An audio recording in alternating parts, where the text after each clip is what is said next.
దేవుడు సిద్ధపరిచిన పరిశుద్ధ పట్టణం ఉంది పైన. దేవుడు మానవ చేతులతో నిర్మితమైనది కాకుండా స్వయంగా ఆయన పిల్లలని ప్రేమించి యేసుక్రీస్తు నామములో బాప్తిసం పొంది రక్షించబడి పరిశుద్ధంగా బ్రతుకుతున్నటువంటి దేవుని పిల్లల కొరకు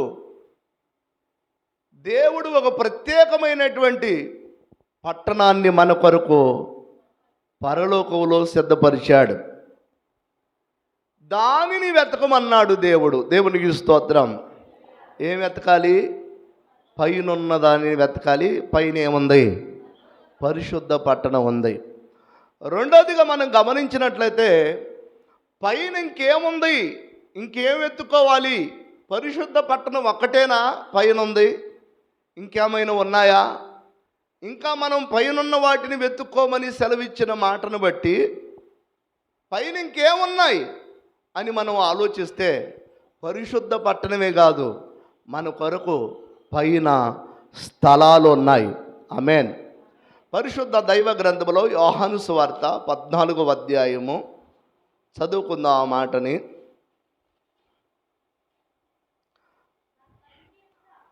14వ అధ్యాయము 3వ వచనం చదువుకుందాం. నేను వెళ్ళి మీకు స్థలము పరిచిన ఎడల నేనుండు స్థలములో మీరు ఉండులాగున మరలా వచ్చి నా యొద్ద ఉండుటకు మిమ్మల్ని తీసుకొని పోవదును. దేవునికి స్తోత్రం.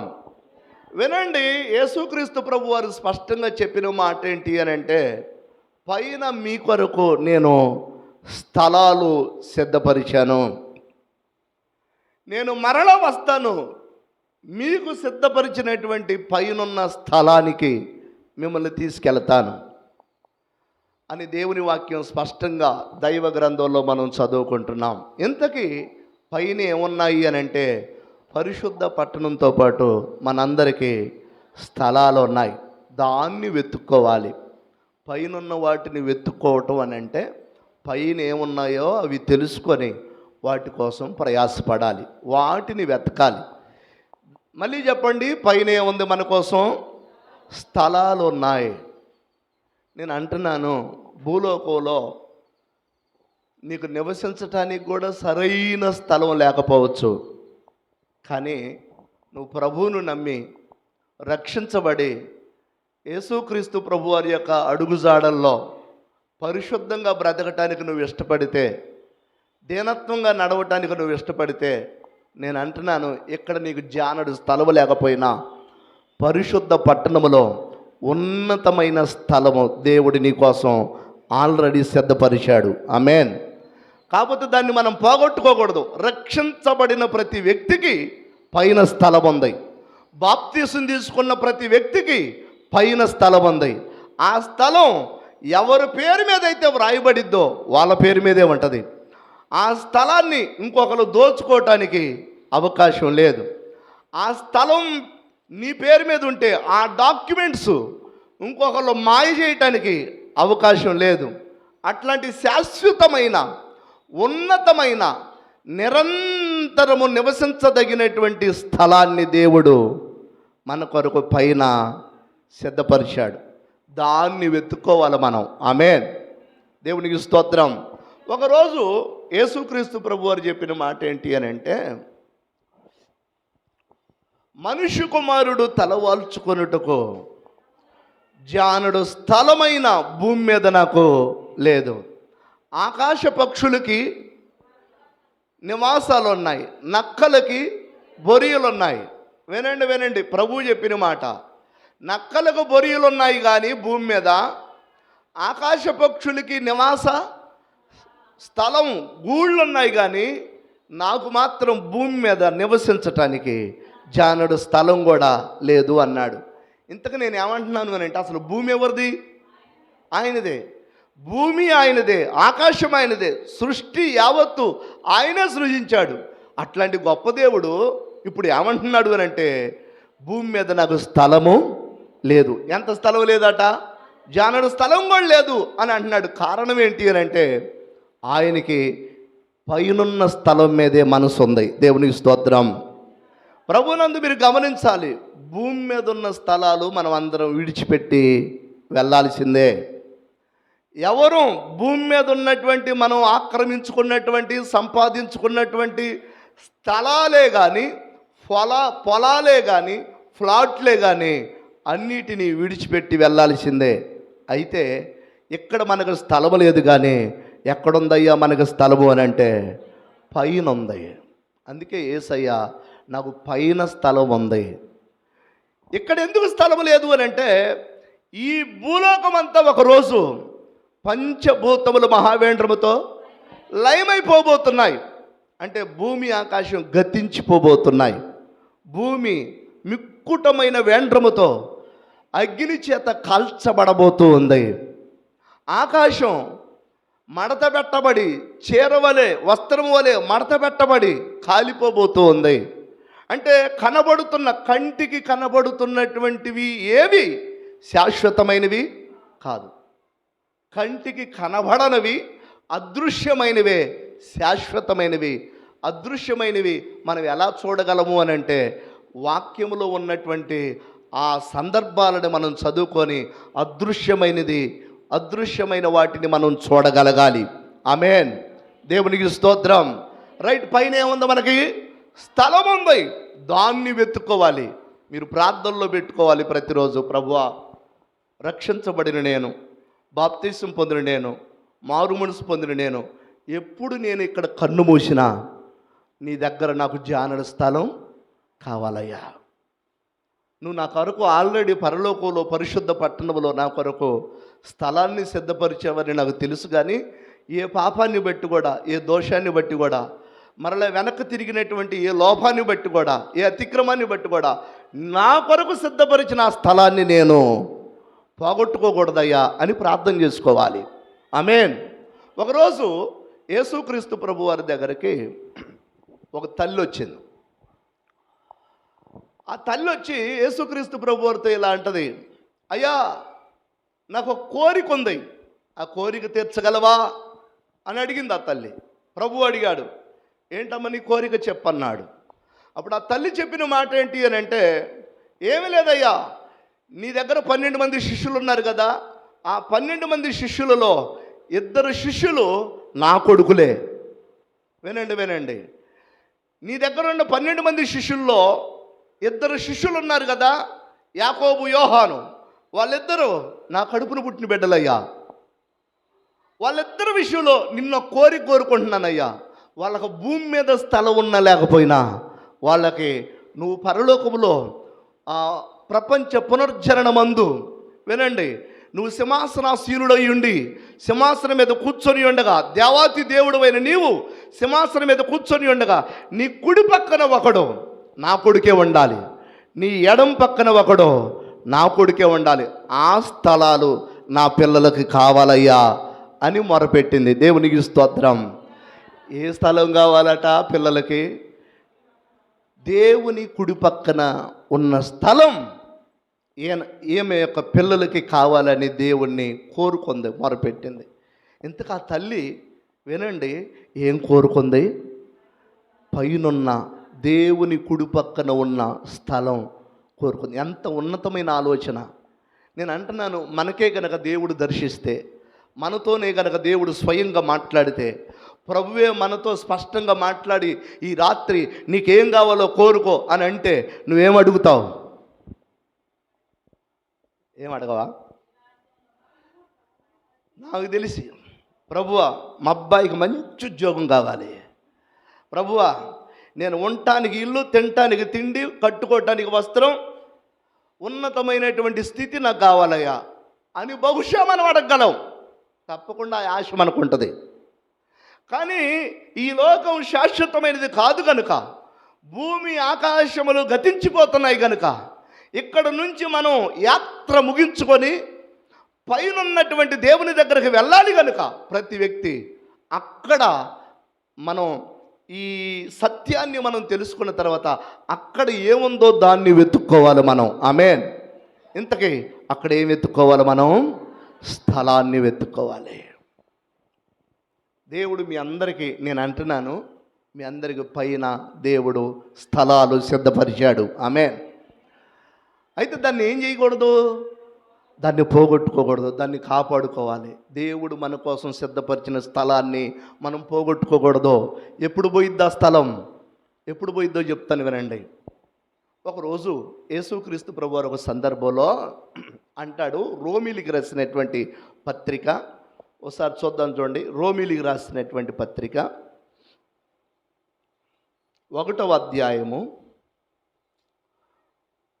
దేవుని వాక్యములో యేసుక్రీస్తు ప్రభువారు మన కొరకు వ్రాయించినటువంటి మాటని మనం చదువుకుందాం. రోమీలికి రాసినటువంటి పత్రిక 1వ అధ్యాయము 28వ వచనాన్ని చదువుకుందాం. 28వ వచనాన్ని చదువుకుందాం. మరియు వారు తమ మనస్సులో దేవునికి స్థలం ఇయ్యలేదు గనుక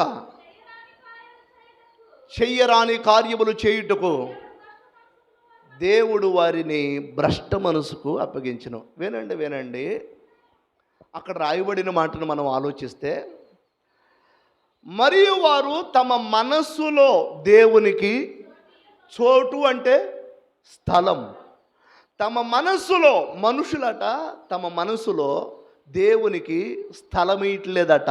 ఇంతకీ మనకు పరలోకములో పరిశుద్ధ పట్టణములో దేవుడు స్థలం ఇయ్యాలి అని అంటే ముందు మనం దేవునికి మన మనసులో, మన హృదయములో స్థలం ఇయ్యాలి. ఆమేన్. మన హృదయములో దేవునికి స్థలం మనం ఇవ్వకపోతే పరిశుద్ధ పట్టణములో పైనున్న స్థలము నీకివ్వడాయినా. ఈ విషయాన్ని మీరు గమనించండి. వారు తమ మనస్సులో దేవునికి చోటు ఇయ్యలేదు, అంటే స్థలం ఇయ్యలేదు. నేను అంటున్నాను, నీ మనసులో ఏముంది? నీ మనసులో ఏవేవో ఉన్నాయి. నీ మనసు దేని మీదో ఆరాట పడుతుంది. నీ మనసు లోకాన్ని కోరుకుంటుంది. నీ మనసు పాపాన్ని కోరుకుంటుంది. నీ మనసు ధనాపేక్షను కోరుకుంటుంది. నీ మనసు మోసాన్ని కోరుకుంటుంది. నేను అంటున్నాను, నీ మనసులో వీటికి చోటు లేకుండా ఎవరికి చోటు ఇవ్వాలి? దేవునికి చోటు ఇవ్వాలి. ఏ వ్యక్తి అయితే, ఏ మనిషి అయితే, ఏ క్రైస్తవుడైతే ప్రార్థనకు వచ్చినంత మాత్రాన మనం క్రైస్తవులము కాదు. నేను అంటున్నాను, ఎవరు క్రైస్తవులు అంటే ఎవరైతే క్రీస్తుకి మనసులో చోటిస్తారో, ఎవరైతే క్రీస్తుకి మనసులో స్థలం ఇస్తారో వాడే క్రైస్తవుడు. మందిరానికి వచ్చినంత మాత్రాన మనం దేవుని బిడ్డలం అవ్వం. ఎప్పుడవుతాము అని అంటే మన మనసులో ఆయనకు చోటు ఇవ్వాలి, మన హృదయంలో ఆయనకు చోటు ఇవ్వాలి, స్థలం ఇవ్వాలి. నేను అంటున్నాను, ఎలా ఇస్తావు స్థలం దేవునికి? స్థలం ఎలా ఇవ్వగలుగుతాం మనం? దేవునికి స్తోత్రం. నేను అంటున్నాను, దేవుని పిల్లలుగా మీరు ఆలోచించండి. మీరు దేవునికి స్థలం ఎలా ఇవ్వగలరు? అసలు హృదయములో, మనసులో దేవునికి స్థలం ఎలా ఇవ్వాలి అని అంటే, దేవుడు ఎక్కడ నివసిస్తాడు? ఆయన పరిశుద్ధ స్థలములో నివసించేవాడు.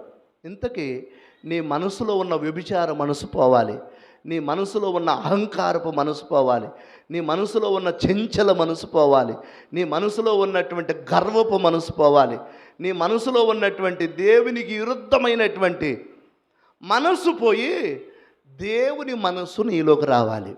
అప్పుడే నీ హృదయము, నీ మనసు ఎప్పటికప్పుడు పరిశుద్ధంగా ఉంచుకుంటే నీ మనసులో ఎవరికి చోటిచ్చినట్టు? దేవునికి చోటిచ్చినట్టు. నీ హృదయంలో దేవునికి చోటిచ్చినట్టు. నీ హృదయంలో దేవునికి చోటు ఇవ్వకుండా పరలోకంలో దేవుడు నీకు చోటు ఇవ్వలేడు. దేవునికి స్తోత్రం.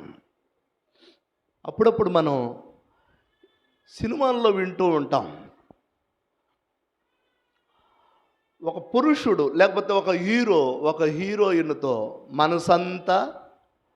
నా మనసంతా నువ్వే అనే సినిమాలు మీరు చూసి ఉంటారు నాకు తెలిసి. మారు మనసు లేనప్పుడు, రక్షించబడనప్పుడు ఆ సినిమాల్లో వచ్చే సన్నివేశాల్లో కూడా నా మనసంతా నువ్వే అని చెప్పుకునే మాటలు మీరు విని ఉంటారు. నేను అంటున్నాను, మనసంతా ఎవరున్నారట? హీరో మనసులో హీరోయిన్ ఉంది, హీరోయిన్ మనసులో ఎవరున్నారట? హీరో ఉన్నారట. నేను అంటున్నాను, నీ మనసులో ఎవరుండాలో తెలుసా? దేవుడు ఉండాలి. ఆమేన్. ఆయన చెప్పే మాటలు ఉండాలి, ఆయన వాక్యం ఉండాలి. అప్పుడే నీ మనసులో దేవునికి చోటు ఇచ్చినట్టు. లేకపోతే నీ మనసులో నువ్వు దేవునికి చోటు ఇవ్వనట్లే. ఇంతకీ నీ మనసులో నువ్వు దేవునికి చోటిస్తే పైనున్న పరిశుద్ధ పట్టణములో దేవుడు నీకు చోటిస్తాడు. అది విషయం. ఇంతకీ మనం ఏం వెతుక్కోవాలి? పైనున్న వాటిని వెతుక్కోవాలి. ఓసారి ఇంతకుముందు కూడా నేను మీకు చెప్పాను, మన ఊరిలో దుర్గారావు గారు, కామిటీ దుర్గారావు గారు, నేను అభిషేకించబడిన రోజునే, సేవకి అభిషేకించబడి నెత్తి మీద నూనె పోసి సేవకులు వచ్చి సేవ పరిచర్యకి నన్ను సిద్ధపరిచిన ఆ రోజున నా సాక్ష్యం విన్నాడు ఆయన, దుర్గారావు గారు, కామిటీ దుర్గారావు గారు. సాక్ష్యం విన్న తర్వాత ఆయన ఇంటికి వెళ్ళి పనుకున్నాడట. పండుకొని ఆ రాత్రి కొంచెం మనశ్శాంతిగా నిద్ర పట్టిందట. తెల్లవారుజాము సమయంలో సుమారుగా 3 గంటల సమయంలో అనుకుంటా, 3 గంటల సమయంలో ఆయనకి ఒక స్వరం వినపడింది, ఒక కళ వచ్చింది ఆయనకి. ఏంటి ఆ కళ అని అంటే, ఆ కళలో నేను వాళ్ళ ఇంటికి వెళ్ళి, దుర్గారావు గారి ఇంటికి వెళ్ళి, అయ్యా కొంచెం తలుపు తీయండి, కొంచెం తలుపు తీయండి అని అడిగానట. వెంటనే ఆయన లేచి నా వైపే చూస్తున్నాడట. వినండి, ఆ మంచం మీద నుంచి లేచి నా వైపే చూస్తున్నాడట. చూసి మొత్తానికి తలుపు తీసాడు అనుకుంటా. తలుపు తీసి నా వైపే చూస్తూ ఉంటే అప్పుడు నేను అడిగానట, మీ ఇంట్లో నాకు కొంచెం స్థలం కావాలి అని అడిగానట. దేవునికి స్తోత్రం. ప్రభునందు ప్రియులారా, నేను ఏమంటున్నానంటే, తెల్లారి పొద్దున ఆ దుర్గారావు గారు నా దగ్గరకు వస్తే, అయ్యా రాత్రి ఏందో మా ఇంటికి నువ్వు వచ్చి మా ఇంట్లో కొంచెం స్థలం కావాలి అని అడుగుతున్నావేంటి మా ఇంటికి వచ్చి అని అడిగాడు. అయ్యా దైవజనుడు రూపంలో దేవుడే నిన్ను దర్శించాడు, నేను రావటం కాదు, దైవజనుడి రూపంలో దేవుడు దర్శిస్తాడు. రాత్రి దైవజనుడు కాదు వచ్చింది, దేవుడే నీ ఇంటికి వచ్చాడు. దేవుడే నీ ఇంటికి వచ్చి ఏమడిగాడో తెలుసా నిన్ను? నీ ఇంట్లో స్థలము అని అంటే నీ హృదయములో స్థలం అడిగాడు దేవుడు. దేవునికి స్తోత్రం.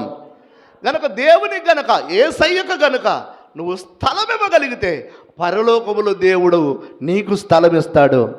ఈరోజే నువ్వు యేసయ్యకు స్థలం ఇయ్యి నీ మనసులో, నీ హృదయంలో అని చెప్పాం. కాకపోతే కొన్ని రోజుల తర్వాత ప్రార్థన కూటం ఒకటి పెట్టించుకున్నాడు. కొంత యేసయ్య అంటే కొంచెం ఇష్టపడ్డాడు, కానీ బాప్తీసం తీసుకోలేదు, మారు మనసు పొందలేదు, రక్షించబడకుండానే ఈ లోకాన్ని విడిచాడు. నేనేమంటున్నానంటే, సమయం ఉండగానే, ఆరోగ్యం ఉండగానే, ఆయుష్ ఉండగానే, అన్నీ బాగుండగానే మనం చేయాల్సిన పని ఏంటి అని అంటే, తప్పకుండా బాప్తీసం పొందాలి, మారు మనసు పొందాలి, రక్షించబడాలి, దేవునికి మన హృదయంలో స్థలం ఇవ్వాలి. అలా ఇస్తే దేవుడు పరలోకములో మనకు స్థలం ఇస్తాడు, పరిశుద్ధ పట్టణంలో మనకు స్థలం ఇస్తాడు. ఆయన ఇచ్చే స్థలం కోసం మనం ఇక్కడ ఆయన స్థలం ఇచ్చి, దేవునికి మన హృదయంలో స్థలం ఇచ్చి, ఆయన్ని పైనున్న స్థలాన్ని మనం వెతుక్కోవాలి. ఇది వెతుకండి నేను మీకు దొరుకుతాను అన్న మాటకి అర్థం అది. రైట్. ఏమేమి వెతుక్కోవాలి? పైన పరిశుద్ధ పట్టణాన్ని వెతుక్కోవాలి, ఒకటి. రెండవది స్థలాన్ని వెతుక్కోవాలి. నేను మీకు రాస్తాను, ఒకసారి చూద్దాం, చూడండి. మీరు గుర్తుండాలి, మీకు గుర్తుండాలి.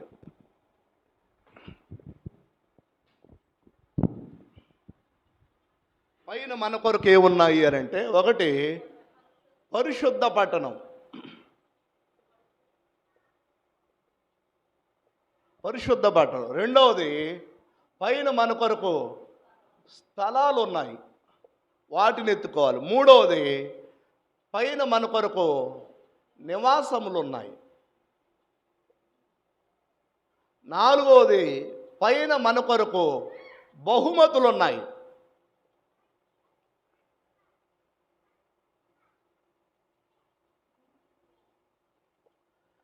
ఐదవది, పైన మన కొరకు మహిమ ఘనత ఉంది. మహిమ ఘనత ఉంది. ఆరోది, పైన మన కొరకు స్వచ్ఛమైన లేకపోతే మంచి సమాధానం, నెమ్మది పైన మనకు ఉంటుంది. నెమ్మది, సమాధానం. ఏడవది, పైన మన కొరకు జీవజలం ఉంది. దేవునికి స్తోత్రం. ఎన్నున్నాయి పైన మన కొరకు? చాలా ఉన్నాయి. కొన్ని మాత్రమే నేను మీకు జ్ఞాపకం చేస్తున్నాను. కొన్ని మీకు అర్థమయ్యే విషయాలు చెప్పటానికి ఈ మాటలు రాశాను. పైన మన కొరకు ఒకటి పరిశుద్ధ పట్టణం ఉంది. రెండోది, పరిశుద్ధ పట్టణంలో మన కొరకు స్థలం ఉంది. దాన్ని వెతుక్కోవాలి, దాన్ని సంపాదించుకోవాలి. మూడవది, పైన మన కొరకు నివాసములు ఉన్నాయి. నివాసములు ఉన్నాయి. ప్రభునందు ఒకసారి ఏం జరిగిందంటే, నేను రక్షించబడినటువంటి తొలి దినాలలో, మారు మనసు పొందినటువంటి తొలి దినాలలో నేను చాలా ఆత్మీయంగా ఉంటున్నాను. ప్రభువుతో ఆత్మీయంగా నడుస్తూ ఉన్నాను. ఆ సందర్భంలో ప్రభు నాకు ఒక కళ చూపించారు. ఏంటి ఆ కళ అంటే, చాలామంది పరుగు పందెంలో పరుగెత్తుతున్నారు. వందల మంది పరుగెత్తుతున్నారు. అది ఒక పరుగు పందెం. ఆ పరుగు పందెంలో వాళ్ళందరూ పరిగెత్తుతూ ఉండగా నేను వాళ్ళందరికంటే వెనక బయలుదేరాను. ఆ పరుగు పందెంలో వాళ్ళందరూ అప్పటికే చాలా దూరం పరిగెత్తారు. నేను చాలా లేటుగా ఆ పరుగు పందెంలో పాల్గొన్నాను.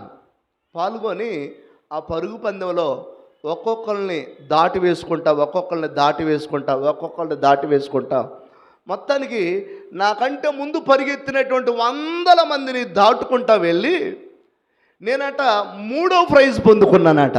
వినండి జాగ్రత్తగా. 3వ ప్రైజ్ పొందుకున్నాను. అక్కడ 3వ ప్రైజ్ పొందుకునేసరికి ఇంతలోకి ఒక ఆయన ఒక పెద్ద పుస్తకం తీసుకొని వచ్చాడు. ఆ పెద్ద పుస్తకం తీసుకొని వచ్చి, నువ్వు 3వ ప్రైజ్ పొందుకున్నావు అని సంతకం పెట్టమన్నాడు. నేను ఆ పుస్తకంలో చిన్న సంతకం పెట్టాను. ఇంతలోకి నేను అవతల చూస్తే, వినండి, చాలా శ్రేష్టమైనటువంటి గృహాలు ఉన్నాయి. దేవునికి స్తోత్రం. నాకు అప్పుడు అసలు ఏమీ అర్థం కాలేదు. అది అప్పుడు రక్షించబడిన మారు మనసు పొందిన క్రొత్త దినాలు. అప్పటికి నేను సేవకుడిని అవ్వలేదు. విచిత్రంగా ఉన్నాయి, చాలా శ్రేష్టంగా ఉన్నాయి గృహాలు. ఈరోజు నాకు అర్థమైంది ఏంటి అని అంటే, దేవుని పిల్లలంగా ప్రభు మన కొరకు శ్రేష్టమైన గృహాలనే పైన పరిశుద్ధ పట్టణంలో మన కొరకు ఆయన సిద్ధపరిచాడు. దేవునికి స్తోత్రం. వాటిని మనం వెతుక్కోవాలి. అవన్నీ మనం భూమి మీద ఉండగానే సంపాదించుకోవాలి. తర్వాత సంపాదించుకున్న తర్వాత మళ్ళీ వాటిని పోగొట్టుకోకూడదు. ఎప్పుడు పోద్ది అని అంటే, వినండి, సంసోనికి ఆత్మ ఎప్పుడు పోయింది? సంసోను దేవుని ఆత్మని ఎప్పుడు పోగొట్టుకున్నాడు అని మనం ఆలోచించినట్లయితే, ఎప్పుడైతే, వినండి, ఢిల్లీల ఒడిలో పనుకొని దేవుని ఆజ్ఞను మరిచి క్రమాన్ని కోల్పోయి పరిశుద్ధతను కోల్పోయి దైవ చిత్తాన్ని మరిచిపోయి వ్యభిచార సంబంధమైనటువంటి లోకపు పాపములో పడిపోయాడో అప్పుడు సంసోను అతని మీద ఉన్న దేవుని ఆత్మ పోగొట్టుకున్నాడు. అంటే ఒక వ్యక్తి దేవుని ఆత్మను పోగొట్టుకోవటానికి గల కారణం పాపం. అలాగే పైనున్నటువంటి స్థలాన్ని కానీ, మన కొరకు దేవుడు సిద్ధపరిచిన నివాసాన్ని కానీ, పైనున్న పరిశుద్ధ పట్టణాన్ని కానీ మనం పోగొట్టుకోవటానికి కారణం ఒకటే. మళ్ళీ తిరిగి పాపంలోకి వెళితే, మరలా తిరిగి వదిలిపెట్టిన పాపం జోలికి వెళితే వాటిని పోగొట్టుకునే ప్రమాదం ఉంది. తర్వాత నివాసాలు ఉన్నాయని చెప్పాను కదా. 4వది ఏంటి అని అంటే, బహుమతులు ఉన్నాయి. దేవునికి స్తోత్రం. పైన మన కొరకు ఏమున్నాయి? బహుమతులు ఉన్నాయి. అందరూ చెప్పండి, ఏమున్నాయి? బహుమతులు ఉన్నాయి. చాలా అందుకే దేవుని పిల్లలు ఇక్కడ దేవుని కోసం ఎంత పరిశుద్ధంగా బ్రతికితే అంత ప్రత్యేకమైన బహుమతులు దేవుడు మన కోసం ఆల్రెడీ సిద్ధపరిచాడు. ఎందుకనుకుంటున్నారు? ఎంతమంది ఎన్ని రకాలుగా మాట్లాడినా, ఎంతమంది ఎన్ని రకాలుగా ద్వేషించినా, అవమానపరిచినా, విరుద్ధంగా మాట్లాడినా, భక్తిని కాపాడుకునేది, పరిశుద్ధతను కాపాడుకునేది, దేవునికి ఇష్టంగా బ్రతకటానికి ఎంతగానైనా తగ్గించుకోవటానికి, నేల మట్టము వరకు తగ్గించుకోవటానికి కారణం ఏంటి అని అంటే, రోషం వచ్చినా చంపుకోవటానికి, కారం తింటున్నా, ఉప్పు తింటున్నా మాకు ఎన్నోసార్లు కోపాలు వస్తాయి, రోషాలు వస్తాయి, కానీ వాటన్నిటిని అణిచివేసుకోవటానికి కారణం ఏంటి అని అంటే, వినండి, రేపు పరిశుద్ధ పట్టణంలోకి దేవుని దగ్గరికి వెళ్ళాక పైన ఏమున్నాయి? బహుమతులు ఉన్నాయి. ఆమేన్. వాటిని సంపాదించుకోవాలి అని అంటే ఇక్కడ కొన్నిటిని అణుచుకోవాలి. అందరూ చెప్పండి, ఏం చేయాలి? అణుచుకోవాలి. కోపాన్ని అణుచుకోవాలి, ద్వేషాన్ని అణిచివేయాలి, దేవునికి విరుద్ధమైనటువంటి అసహ్యమైన కార్యాలని అణిచివేసుకోవాలి. చాలా సందర్భాల్లో మనం మనసుని అణుచుకోలేము. కొన్నిటిని మనకిష్టమైన వాటిని చూసినప్పుడు, అది సినిమాయో, డ్రామాయో, సర్కసో, ఇంకొకటో మనకిష్టమైంది మన కళ్ళ ముందు కనపడినప్పుడు మన చూపుని, మన మనసుని మనం అణుచుకోలేము. నేను అంటున్నాను, పరుగు పందెంలో నువ్వు ఓడిపోకుండా ఉండాలి అని అంటే ఒకే ఒక మార్గం, నీ మనస్సును నువ్వు అణుచుకోగలగాలి. మనందరికీ బహుమతులు ఉన్నాయి, దేవుడు మన కొరకు ఆల్రెడీ సిద్ధపరిచాడు. నేను అంటున్నాను, భూలోకంలో నాకు తెలిసి ఎప్పుడు నీ నెత్తి మీద ఎవడు కిరీటం పెట్టారా? ఎప్పుడు ఎవరు నీకు బహుమతి నాకు తెలిసి, ఒకవేళ ఇచ్చినా 4 రోజులకు పాడైపోయే బహుమతి ఇచ్చి ఉంటారు. ఒకవేళ మీకు ఏదైనా భూలోకంలో మీరు చేసిన పనికో, మీరు చేసిన పరిచర్యకో, మీరు చేసినటువంటి కార్యానికో ఏదన్నా బహుమతి ఇస్తే అది 4 రోజుల్లో పాడైపోయే బహుమతే. కానీ నేను అంటున్నాను, దేవుడిచ్చే బహుమతి, మన నెత్తి మీద పెట్టే బహుమతి శాశ్వతమైనది. ఆమేన్. శాశ్వతమైనది, ఉన్నతమైనది, దాన్ని ఎవరు దొంగిలించలేనిది. దాన్ని పొందుకోవాలి మనం. ఒకసారి పౌలయ్య గారు ఏమంటాడు అని అంటే, ఇదిగో నేను మంచి పోరాటం పోరాడాను, నా పరుగు కడముట్టించాను, ఈ పరుగు పందెములో, ఈ ఆత్మీయ పరుగు పందెములో నేనేం కాపాడుకున్నాను అని అంటే, ఆస్తులను కాదు, అంతస్తులను కాదు, మంచి పేరును కాదు, ఏం కాపాడుకున్నాను? విశ్వాసము కాపాడుకున్నాను. ఇక మీదట నేను పైకి వెళ్తాను, అక్కడ నా కోసం నీతి కిరీటం ఉంచబడి ఉంది. దేవునికి స్తోత్రం. ఇంతకీ దేని మీద గురి పెట్టాడు పౌలయ్య గారు? పైనున్న ఆయన కోసం సిద్ధపరిచిన కిరీటం మీద, అనగా బహుమతి మీద. ఆ వాక్యాన్ని చదువుకుందాం. తిమోతికి రాసిన పత్రిక,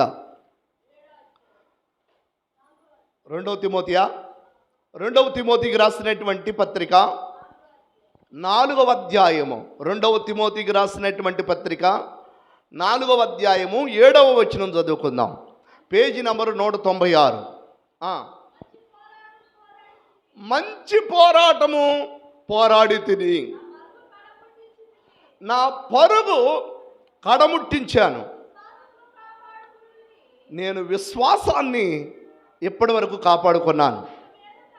ఇక మీదట నా కోసం నీతి కిరీటం ఉంచబడి ఉంది. దేవునికి స్తోత్రం. ఏముందంట పౌలయ్య గారి కోసం? కిరీటం ఉంచబడిందట.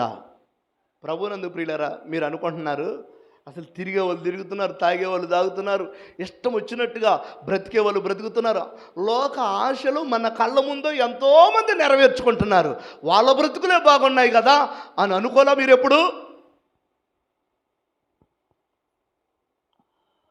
చెడుతనాన్ని పెరుగన్నం వలె జుర్రుకుంటూ, చెడుతనాన్ని పెరుగన్నంలాగా తింటూ బ్రతుకుతున్న వారు బ్రతుకులే బాగున్నాయి, మనం కూడా అట్ట ఉంటే బాగుంటుంది అని అనుకోలే మీరు? ఎప్పుడో ఒకప్పుడు బలహీనమైన మనసు నీలోకి రాలేదా? నేను అంటున్నాను, ఎవరు ఎన్ని రకాలుగా తిరిగినా, లోక సంబంధమైన ఆశలు ఎన్ని నెరవేర్చుకుంటూ ఉన్నా, ఎంతమంది ఎన్ని రకాలుగా లోకాన్ని అనుభవిస్తూ ఉన్నా, నువ్వు మాత్రం నీ మనసు చెడిపోకూడదు. దేవుని స్తోత్రం. ఎందుకో తెలుసా? ఈ శరీరం మట్టిలో కలిసిపోద్ది. లోకము దాని ఆశయు గతించిపోతాయి. భూమి మీద ఉన్నటువంటి కృత్యములన్నీ కాలిపోతాయి. అనుభవించినటువంటి అనుభవాలన్నీ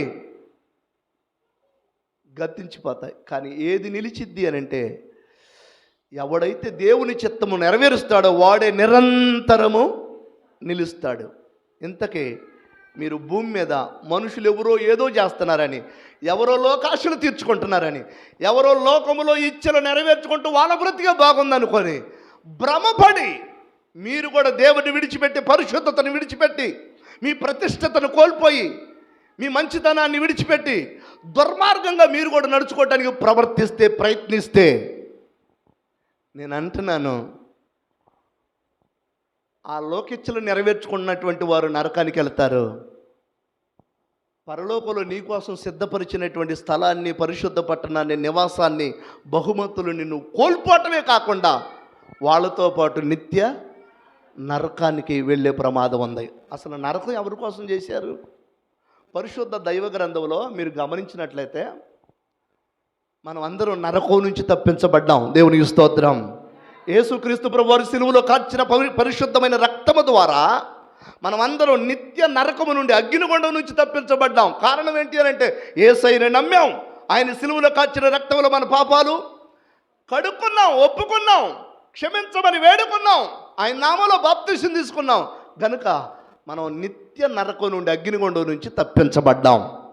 అయితే మరి నిత్య నరకం ఎవరి కోసం సిద్ధపరచబడింది అని అంటే, అసలు మనుషుల కోసం నరకాగ్నిని దేవుడు సిద్ధపరచలా.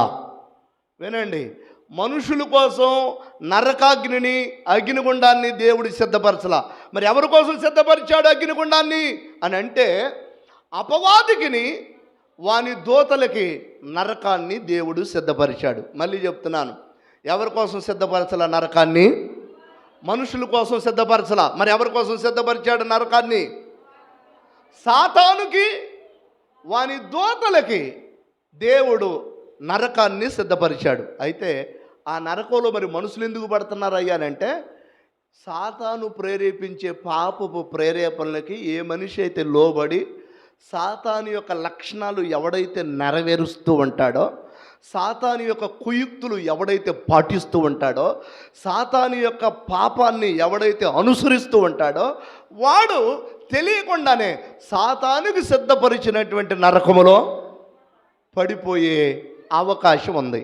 అందువలన వాస్తవానికి మన కోసం, మనుషుల కోసం నరకాన్ని దేవుడు సిద్ధపరచలేదు, సాతానుకి సిద్ధపరిచాడు నరకాన్ని. మరి అందులో ఎందుకు పడుతున్నారా అంటే, వాడి లక్షణాలు మనుషులు నెరవేరుస్తున్నారు కనుక అందులో పడాల్సి వస్తుంది. దేవుడు బాధ అదే, వాడి లక్షణాలు నెరవేర్చబాకండి అయ్యా, నా లక్షణాలు కలిగి బ్రతకండి, మీరు నిత్య నరకం నుంచి తప్పించబడి నిత్య రాజ్యానికి వస్తారు. దేవుడు బాధ అంతా అదే, దేవుడు బాధ అంతా అదే. మనుషుల ఎడల ఆయనకున్న ప్రేమ, ఆయన పడుతున్న బాధ ఒకే ఒకటి, మనం నిత్య నరకం నుంచి, అగ్నిగుండం నుంచి తప్పించబడాలి.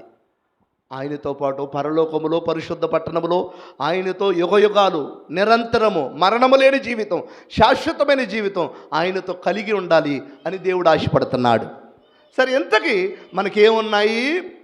పరిశుద్ధ పట్టణంలో మన కొరకు బహుమతులు ఉన్నాయి, సేవకులకి బహుమతులు ఉన్నాయి, విశ్వాసులకి బహుమతులు ఉన్నాయి. అందుకే ఈ లోకంలో ఏది భ్రమ పెట్టినా తొందరపడి దేవుణ్ణి విడిచిపెట్టి లోక సంబంధమైన వాటి కోసం పరుగులు ఎత్తొద్దు. ఒకసారి రక్షించబడ్డారు, ఒకసారి వెలిగించబడ్డారు, మీకోసం సిద్ధపరచబడిన కిరీటాన్ని మీరు పోగొట్టుకోవద్దు. నేను అంటున్నాను, ఇస్కరియోతు యోధాకి కిరీటాన్ని దేవుడు సిద్ధపరిచాడా లేదా? కిరీటాన్ని సిద్ధపరిచాడు. పరిశుద్ధ దైవ గ్రంథములో యేసుక్రీస్తు ప్రభువారితో పాటు రేపు ప్రపంచ పునరుజ్జననమందు 12 సింహాసనాలు వేయబడతాయి యేసయ్యతో పాటు. యేసయ్య సింహాసనం మీద కూర్చుంటాడు. తీర్పు తీర్చే సమయంలో, ఇశ్రాయేలీయులకు తీర్పు తీర్చే సమయంలో 12 సింహాసనాలు యేసయ్య పక్కన వేయబడతాయి. ఆ 12 సింహాసనాల మీద ఎవరు కూర్చోవాలి అని అంటే, యేసయ్యతో పాటు యేసుక్రీస్తు ప్రభువారి యొక్క 12 మంది శిష్యులు కూర్చోవాలి ఆ సింహాసనాల మీద. కానీ అందులో ఇస్కరియోతు యోధా ఆ సింహాసనం మీద కూర్చుంటాడా? కూర్చోడా? ఇస్కరియోతు యోధా కూర్చోడు. ఎందుకు కూర్చోడు? ఏసయ్యకి ఉన్నటువంటి 12 మంది శిష్యుల్లో ఒక శిష్యుడు కదా, మరి ఎందుకు కూర్చోడు అక్కడ అని అంటే, ఇస్కరియోతు యోధ తన కిరీటాన్ని భూలోకంలోనే పోగొట్టుకున్నాడు. ఎందుకు పోగొట్టుకున్నాడు?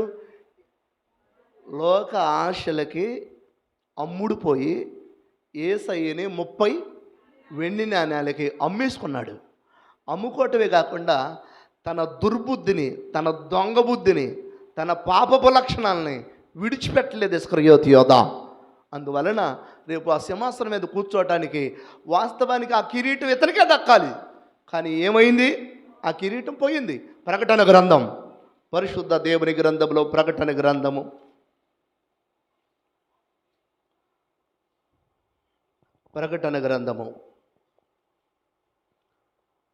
3వ అధ్యాయము 11వ వాక్యం చదువుకుందాం. ప్రకటన గ్రంథం 3వ అధ్యాయం 11వ వాక్యం. నేను త్వరగా వచ్చుచున్నాను. అందరు తీశారా బైబిలు? ఎవడును నీ కిరీటము అపహరింపకుండునట్లు నీ కలిగిన దాన్ని గట్టిగా పట్టుకో. వినండి, అక్కడ ఒక మంచి మాట ఉంది. వినండి, అక్కడ రాయబడిన మాట ఏంటి అని అంటే, ఇదిగో నేను త్వరగా వచ్చుచున్నాను, ఎవడో నీకు సిద్ధపరిచిన కిరీటాన్ని దొంగిలించకుండా చూసుకోండి. అంటే మనందరికీ ఏమున్నాయి? కిరీటాలు ఉన్నాయి. దానిని ఇంకొకడు దొంగిలించే ప్రమాదం ఉంది. ఎవడు దొంగిలిస్తాడు? అపవాది మనకున్న కిరీటాన్ని దొంగిలించే ప్రమాదం ఉంది.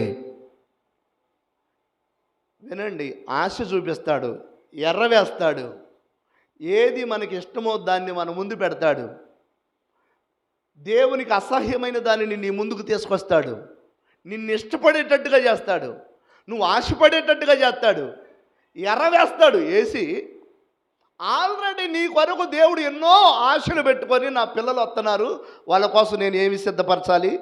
కిరీటాలు సిద్ధపరచాలని దేవుడు ఆశపడుతూ నీ కోసం ఎన్నో ఆలోచనలు పెట్టుకుంటే, నువ్వేమో సాతాను పెట్టే భ్రమకి, వాడు చూపించే పాపపు ప్రేరేపణలకి, వాడు చూపించే ఆశలకు నువ్వు లోబడి, దానికి లోబడి నీకున్న కిరీటాన్ని పోగొట్టుకుంటున్నావు. అదే వాక్యం రాయబడి ఉంది. నీ కిరీటాన్ని ఎవడు దొంగిలించకుండా, అపహరించకుండా అంటే అర్థం ఏంటంటే దొంగిలించకుండా చూసుకోండి. ఇంతకీ మనందరికీ పరలోకంలో పరిశుద్ధ పట్టణంలో ఏమున్నాయి? కిరీటాలు ఉన్నాయి. మళ్ళీ చెప్పండి, ఏమేమి ఉన్నాయి?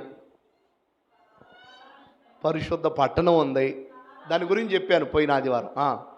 స్థలం ఉంది, మనకి నివాసాలు ఉన్నాయి, మనకి కిరీటాలు, బహుమతులు ఉన్నాయి. 5వది, మనందరికీ దేవుని పరిశుద్ధ పట్టణంలో, నేను అంటున్నాను, భూలోకంలో ఎవడు కనపరచపోయినా బాధపడొద్దు. దేవుని స్తోత్రం.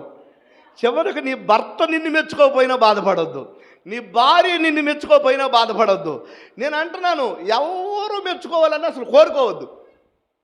కానీ భూమి మీద దేవుని కోసం, దేవుని మహిమ కోసం నువ్వు బ్రతికితే, రేపు పరిశుద్ధ పట్టణంలో మనకి దేవుడు ఇవ్వబోయేది ఏంటి అని అంటే బహుమతులతో పాటు మహిమ, ఘనత ఇస్తాడు. ఒకసారి చదువుకుందాం మాటని. పరిశుద్ధ దైవ గ్రంథంలో ప్రకటన గ్రంథం, త్వరగా ముగిస్తాను.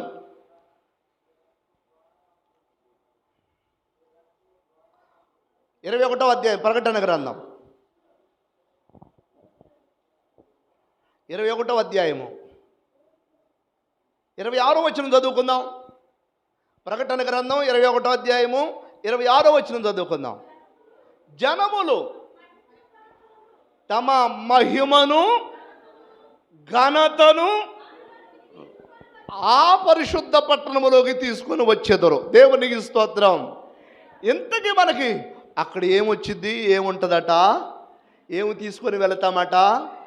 మహిమ, ఘనతని మనం పరిశుద్ధ పట్టణంలోకి తీసుకొని వెళతాం. ఇంతకీ మీరు ఏమనుకుంటారంటే, అబ్బా అసలు వాళ్ళ స్థితి అంత బాగుంది, దేవుడు నన్ను ఇంట్లో ఎందుకు పుట్టించాడో, ఏ ఇంట్లో? ఆ కోటీశ్వరుడు ఇంట్లో ఎందుకు పుట్టించలేదో నన్ను?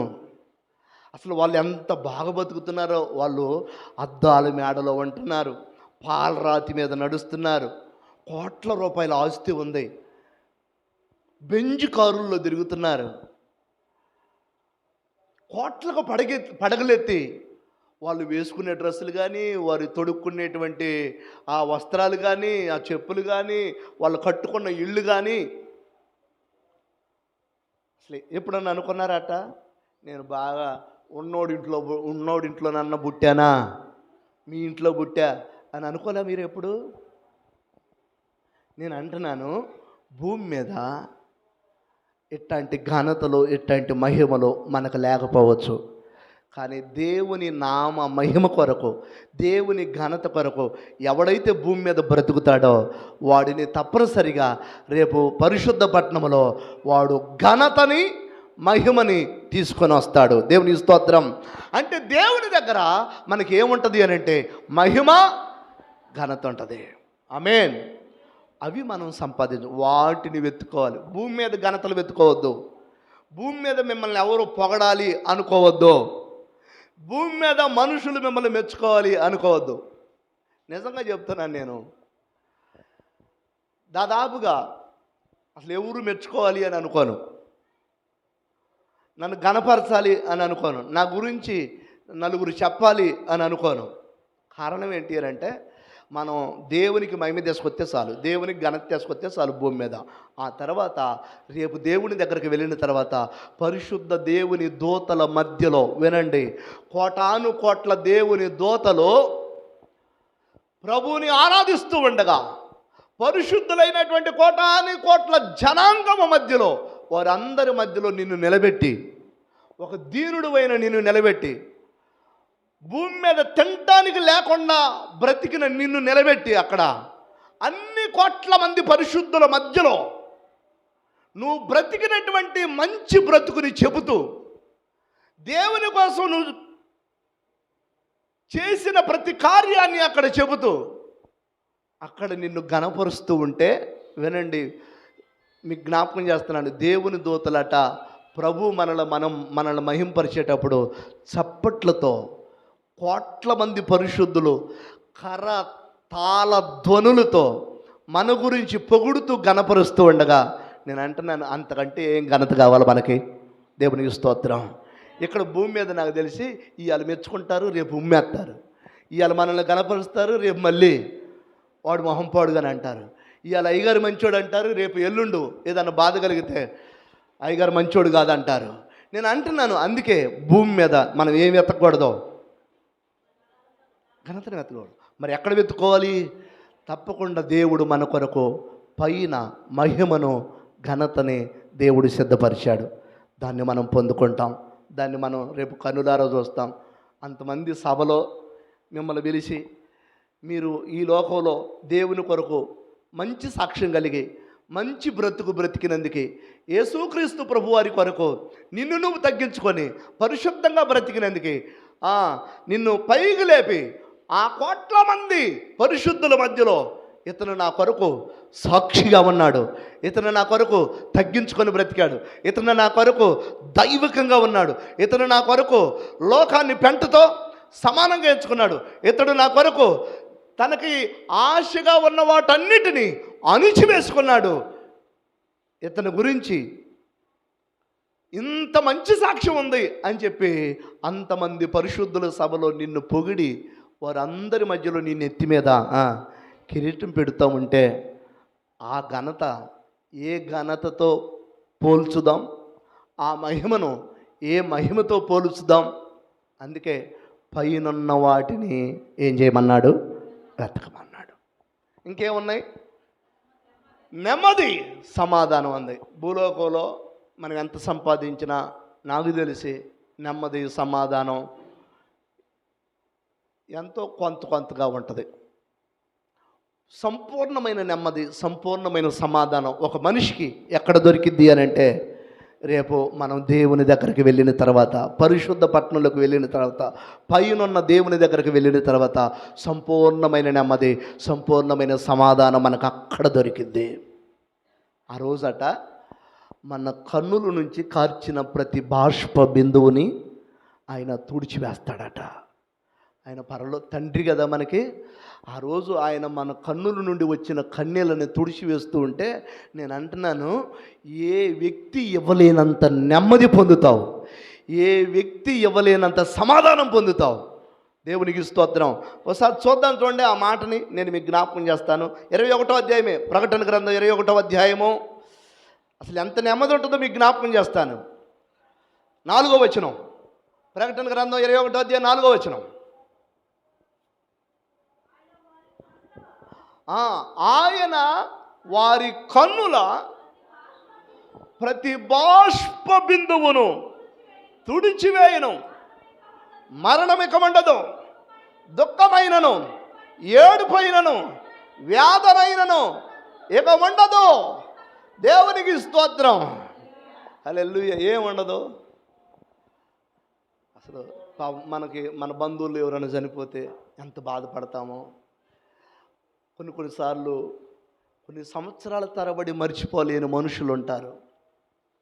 నేను అంటున్నాను, నువ్వు యేసయ్యను నమ్మి బాప్తీసు పొంది రక్షించబడితే రేపు దేవుని దగ్గరకు వచ్చిన తర్వాత నీకు ఇంకా అక్కడ మరణమే ఉండదట.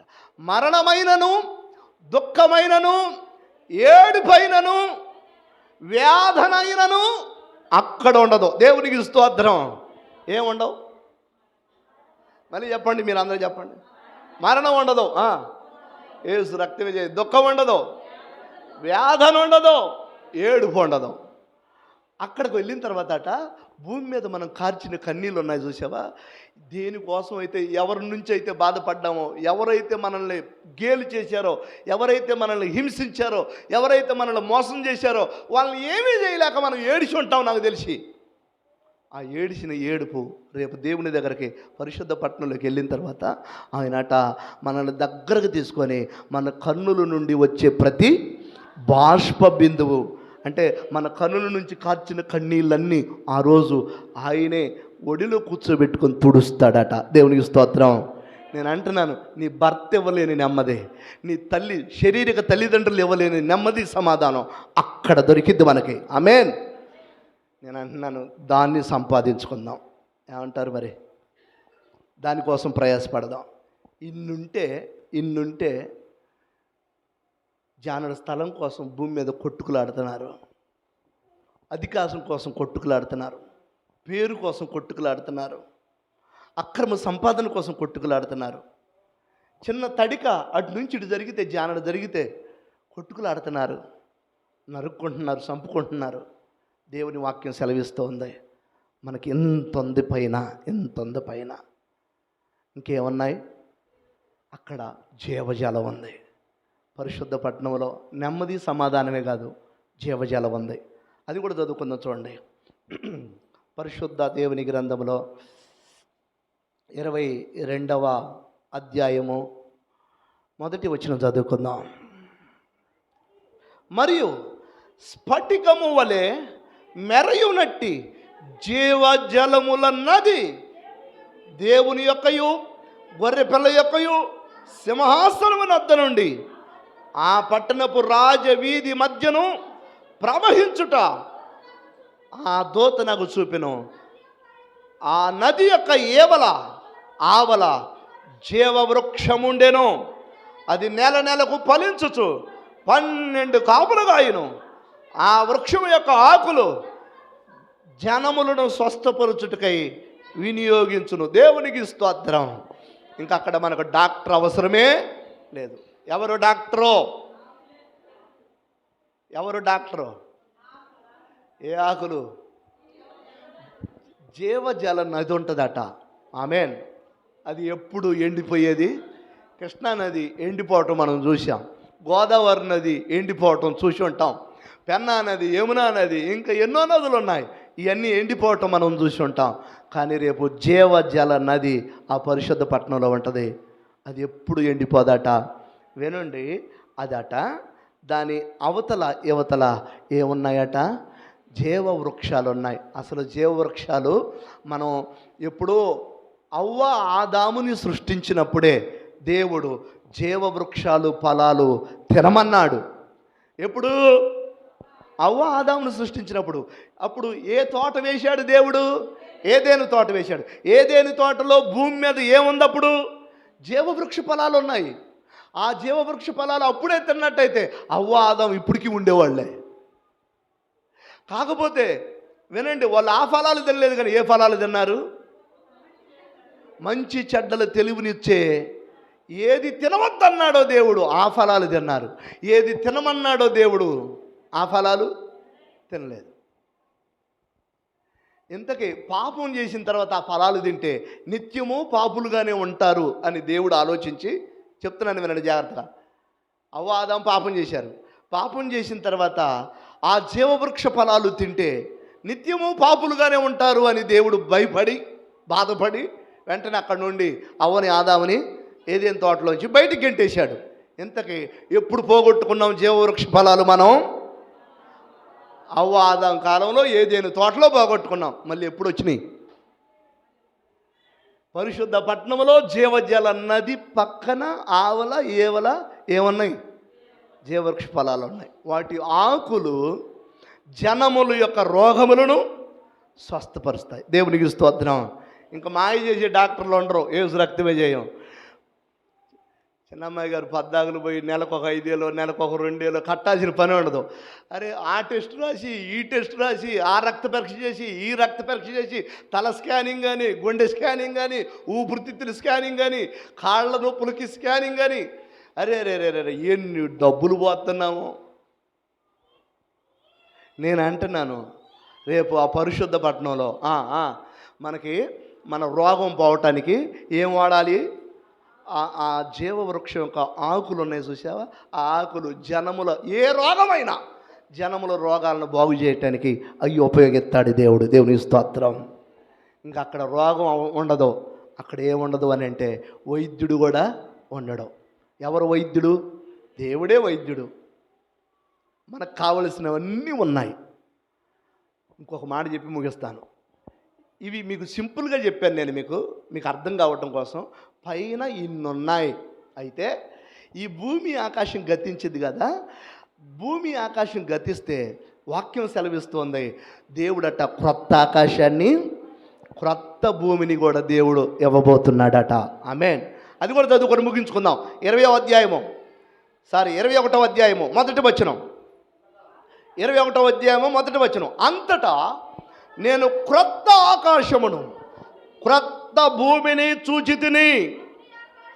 మొదటి ఆకాశము మొదటి భూమి గతించిపోయెను, సముద్రం ఇకనో లేదు. చాలు చాలు చాలు. దేవునికి స్తోత్రం. మొదటి ఆకాశం మొదటి భూమి గతించిపోయింది. మరి ఏమొచ్చినాయట?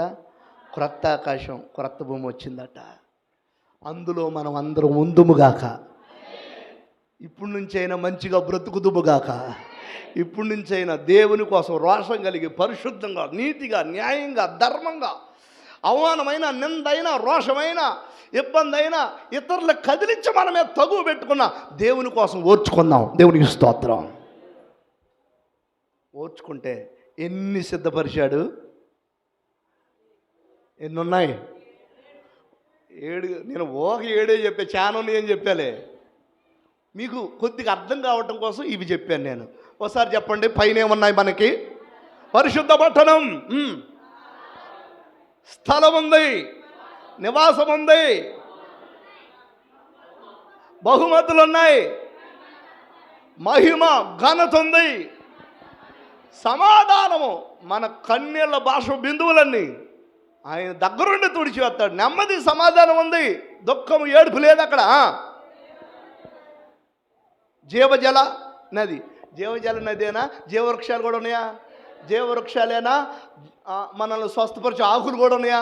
మనల్ని స్వస్థపరిచే ఆకులేనా? క్రొత్త ఆకాశం క్రొత్త భూమి కూడా ఉందా? ఓరు ఇన్నుండ యేసు రక్తమే చేయం. ఇందుకోసం బ్రతకాలి ఒక క్రైస్తవుడు. ఆమేన్.